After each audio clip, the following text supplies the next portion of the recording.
எல்லாருமே இங்கேருந்து 9 வருஷம் ஆச்சு அமெரிக்கா போய். அமெரிக்காவில் சாண்டியாகோ கலிஃபோர்னியா மாகாணத்தில் அமெரிக்காவில் இருக்கோம். நாங்கள் ஒர்க்கு எல்லாருமே லீவ் போட்டு இந்த தடவை வந்து நாங்கள் இங்கே சென்னையில் ஒரு பர்ஃபார்மன்ஸ்க்காக வந்திருக்கோம். நாங்கள் மதர் அண்ட் டாட்டர் காம்போவில் நாங்கள் பரதநாட்டியம் கற்றுட்ருக்கோம் 9 வருஷமாக. நட்டேஷா ஸ்கூல் ஆஃப் பரதநாட்டியம் அப்படின்னு சொல்லிட்டு குரு ஸ்ரீமதி சுமன் நாயக் அவங்கக்கிட்ட தான் நாங்கள் வந்து பரதம் முறையாக கற்றுட்ருக்கோம்.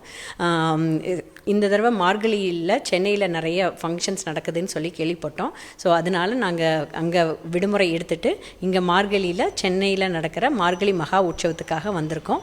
இங்கே 2 பசங்களும் மார்கழியில் டிசம்பர் 30ஆம் தேதி சென்னை ஆர்கே சுவாமி ஹாலில் டான்ஸ் ஆடுறாங்க. ஸோ இது வந்து ஒரு ஃபஸ்ட் டைம் நாங்கள் இது தான் வரோம், இதுக்காகவே வந்திருக்கிறோம். இப்போ இந்த சீசனில் இன்னும் நிறைய மென்மேலும் நாங்கள் வருஷம் வரணும் அப்படின்னு நாங்கள் ஆசைப்பட்றோம். இது ஒரு ஒண்டர்ஃபுல் பர்ஃபார்மன்ஸ் எங்களுக்கு கிடச்சிருக்கிறது. எங்களை பார்த்துமே வந்து நிறைய பேர் இன்ஸ்பிரேஷன் ஆகி அவங்களுமே வந்து இப்போ அமெரிக்காவில் நிறைய பேர் வந்து அம்மா பொண்ணுங்க வந்து டான்ஸ் கற்றுக்குறாங்க. ஸோ பரதம்ங்கிறது வந்து இந்தியாவில் மட்டும் இல்லை, அமெரிக்காலையும் நிறைய பண்ணுறோம். அதை அங்கே கற்றுக்கிட்டு மறுபடியும் இந்தியாவில் வந்து ப்ரெசென்ட் பண்ணுறது தான் எங்களோட நோக்கமே. இந்த வாய்ப்புக்கு ரொம்ப நன்றி.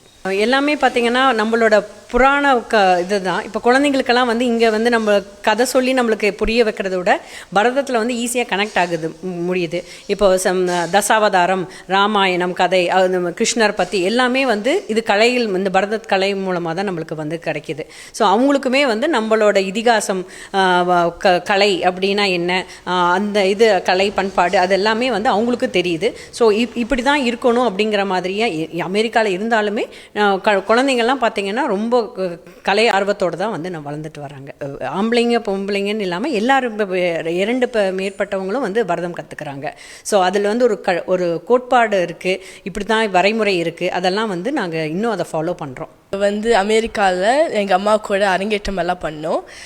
அங்கெல்லாம் வந்து நல்ல ஒரு ரெஸ்பான்ஸ் தான் இருந்துச்சு. எங்களோட ஃப்ரெண்ட்ஸ் எல்லாம் வந்து நான் இன்வைட் பண்ணியிருந்தோம். தக்ஷோட ஃப்ரெண்ட்ஸும் நாங்களோட ஃப்ரெண்ட்ஸும் எல்லாம் இன்வைட் பண்ணி அவங்க எல்லோரும் வாட்ச் பண்ணாங்க. ஃபுல் ஷோக்கும் இருந்தாங்க. அதுக்கப்புறம் முடிஞ்சிச்சு வந்து எங்களோட ஃப்ரெண்ட்ஸ் எல்லாம் வந்து அவங்களும் வந்து பரதநாட்டியம் கற்றுக்கணுன்னு வந்து எங்ககிட்ட கிளாஸ்க்கெல்லாம் கேட்டாங்க. எங்களோட ஃப்ரெண்ட்ஸ் எல்லாம் வந்து எங்களோட கிளாஸ்லேயே வந்து ஜாயின் பண்ணிவிட்டு அவங்களோட பேரண்ட்ஸும் கொஞ்சம் இன்ட்ரெஸ்டாக இருந்தாங்க. அதனால எங்களோட கிளாஸ்லேயே ஜாயின் பண்ணி எல்லாருமே வந்து நாங்கள் சேர்ந்து கற்றுட்ருக்கோம்.